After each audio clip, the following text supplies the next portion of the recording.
नमस्कार, आप देख रहे केबीसी न्यूज़। मैं हूं अमलेश आनंद। देखिए, संविधान निर्माता डॉक्टर भीमराव अंबेडकर का आज जन्मदिन है। आज इस जयंती के अवसर पर बिहार की जितनी भी राजनीतिक पार्टी है वो 2 दिन पहले से भी और आज भी उनकी जयंती मना रहे हैं। आज जनता दल यूनाइटेड के प्रदेश कार्यालय में प्रदेश अध्यक्ष उमेश कुशवाहा और साथ ही श्रवण कुमार, तमाम जनता दल यूनाइटेड के जितने भी नेता मंत्री हैं, उन्होंने भीमराव अंबेडकर के प्रतिमा पर, तैलचित्र पर माल्यार्पण किया, पुष्पांजलि दिया और उन्होंने कहा कि भीमराव अंबेडकर की जो कृति है या देश के सेवा के लिए, देश के हित के लिए जो उन्होंने काम किया है, सामाजिक व्यवस्था और सामाजिक सेवा में जो उन्होंने काम किया है, ये अद्वितीय है। और इसको लेकर के मुख्यमंत्री नीतीश कुमार लगातार सराहनीय काम करते रहे हैं और भीमराव अंबेडकर के पद चिन्हों पर चलते रहे हैं। सबसे पहले मैं आपको सुनाता हूं प्रदेश अध्यक्ष उमेश कुशवाहा क्या कुछ कह रहे हैं। देखिए, संविधान निर्माता बाबा साहेब भीमराव अंबेडकर जी की आज जयंती है। जयंती के अवसर पर उन्हें नमन करता हूं और आज पार्टी के द्वारा उनके तैलचित्र पर जो है सब लोग फूल अर्पित किए हैं।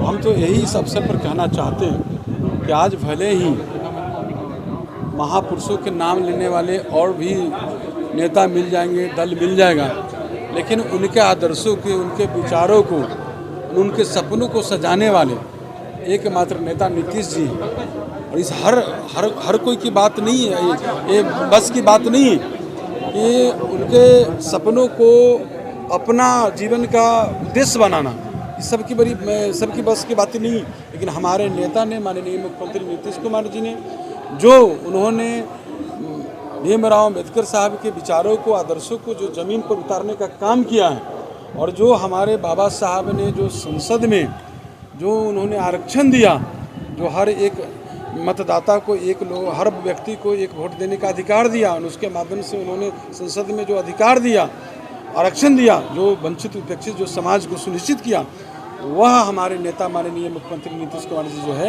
आज पंचायती सरकार में, पंचायती राज में उन्होंने आरक्षण देकर उसको पहुंचाने का काम वहाँ तक किया। हमारे नेता सभी समाज के सभी वर्गीय को लेकर एक साथ लेकर चल रहे हैं। समाज के जो भी वंचित उपेक्षित जो भी वर्ग है समाज के, उन लोगों को भी विकास की किरण हमारे नेता ने वहाँ तक के पहुँचाने का काम किया है। तो हम तो इस अवसर पर यही कहेंगे कि बाबा साहब की जयंती है। जयंती पर सब युवाओं को आज संकल्प लेने की ज़रूरत है कि जो बाबा साहब के आदर्शों को, विचारों को जो हमारे नेता ने धरातल पर उतारा है, जो जन कल्याणकारी योजना जो अनुसूचित जाति वर्ग के लिए जो चलाया जा रहा है, उसको सब लोग उसको घर घर तक के, जन जन तक के पहुंचा देंगे। ये है मेरा युवाओं से कहेंगे और पूरा बिहार वासियों से कहेंगे, तो निश्चित रूप से बाबा साहब की जयंती मनाने में हम लोग का सफलता। तो आपने सुना। अब मैं सुनाता हूं आपको अरुण माझी, जो विधायक हैं और साथ ही साथ छोटू सिंह, जनता दल यूनाइटेड के एक प्रखर कार्यकर्ता और नेता में से हैं। ये दोनों क्या कह रहे हैं, जरा इनको सुनिए। देखिए, सबसे पहले आज के दिन 14 अप्रैल के अंबेडकर जयंती के अवसर पर पहले हम इनका चरणों पे पुष्प अर्पित करते हैं। और आज हमारे बिहार के जो लोकप्रिय मुख्यमंत्री नीतीश कुमार जी हैं, इनका अंबेडकर जी का सपनों का साकार कोई किया देश में, तो बिहार राज्य नीतीश कुमार जी मुख्यमंत्री जी ने। इनका नारा ही है, न्याय के साथ विकास, सबका साथ सबका विकास। आज आप देख रहे हैं, कल जो बापू सभागार में कार्यक्रम हुआ, आज इतिहास में इतना बड़ा कार्यक्रम, हॉल छोटा हो गया। हॉल जो था कैपेसिटी 5200-5500 आदमी का, उससे लगभग 5 गुना ज्यादा लोग तो सड़क पे थे। और हमारे नेता ने जितना सभी समाज को सम्मानित किया, उन्होंने भाषण में कहा, अति पिछड़ा हो, दलित हो, महादलित हो, हिंदू हो, मुस्लिम हो, सिख हो, ईसाई हो, स्वर्ण हो, सबको हम एक बराबर हिस्सेदारी देते हैं। रोकना चाहेंगे, लेकिन कल बापू सभागार में जिन लोगों को अशोक चौधरी ने बुलाए थे, उन लोगों ने विरोध भी जताया। एक भी कोई विरोध नहीं किया। देखिए ना, ये हल छोटा हो गया। कुछ लोग हैं, आप भी जानते हैं, यस और नो होता है कि नहीं, यस भी है तो नो भी है। कुछ लोग हैं जो कुछ दलाल लोग, जिसकी कोई हैसियत नहीं है, वो ये सब काम करता है। हम लोग कैंप किए हुए थे 3 दिनों से, पूरा पटना। आप पिछले बार जो हुआ था वेटनरी में, एक भी आदमी विरोध, जो आज तक किसी प्रोफेसर को, किसी कर्मचारी को, किसी को तनख्वाह नहीं मिलता था, सबको समय पर तनख्वाह मिल रहा है। बिहार में एक भी महिला पुलिस नजर नहीं आती थी। आप क्या बात करते हैं, कौन है विरोधी?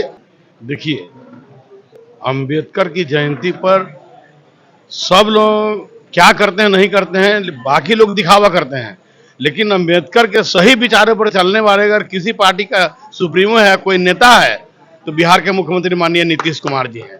क्योंकि जो आरक्षण बाबा साहब संविधान में बाबा साहब ने लिखा, उस आरक्षण के तहत चाहे अरुण मांझी पैदा हुआ या रामविलास पासवान पैदा हुआ, तो बाबा साहब का देन है।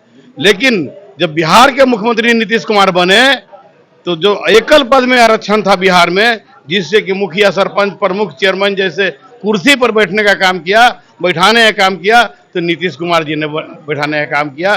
तो असली अगर अम्बेडकरवादी कोई है तो बिहार के मुख्यमंत्री माननीय नीतीश कुमार जी हैं। कहाँ कोई संविधान के साथ छेड़छाड़ हो रहा है? विपक्ष का तो काम है कुछ ना कुछ बोलते रहना, लेकिन हमारे नेता इस पर विश्वास नहीं करते हैं। हमारे नेता बाबा साहब भीमराव अंबेडकर के संविधान का रक्षा करते हैं और उनके बताए हुए बनाए हुए कानून के अमल करते हैं, और उसी कानून के तहत हमारे पार्टी कार्यालय में भी उनका सबसे पहले स्थान दिया गया है। उसके बाद आपको मैं सुनाने जा रहा हूं कि मंत्री श्रवण कुमार ने क्या कुछ कहा है। चूंकि मंत्री श्रवण कुमार से और उमेश कुशवाहा से बिहार की वर्तमान राजनीति और विपक्ष के दावे और विपक्ष के द्वारा किए गए हमले पर भी सवाल किया गया। क्या कुछ कह रहे हैं, जरा आप सुनिए। नहीं है, और यह बात तय है कि 2025 में जो चुनाव होंगे, नीतीश कुमार जी के नेतृत्व में चुनाव लड़ा जाएगा और 2025 में 225 सीट लाकर एनडीए की सरकार बनेगी और बिहार के लोकप्रिय नेता श्री नीतीश कुमार जी ही मुख्यमंत्री बनेंगे। पर मांझी जी भी नाराज हैं। मांझी जी भी कह रहे हैं लोकसभा चुनाव में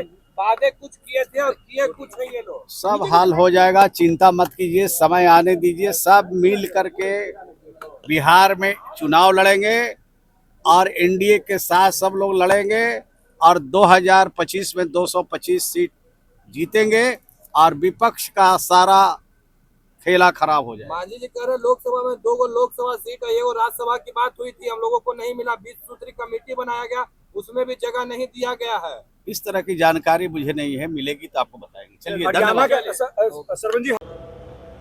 तो आपने सुना, इन तमाम नेताओं ने भीमराव अंबेडकर के जयंती के बहाने 2025 की बिहार विधानसभा चुनाव को साधने के लिए एक मंच पर एक साथ दलित वोट को साधने के लिए इन लोगों ने एक पहल की है, ऐसा दिख रहा है।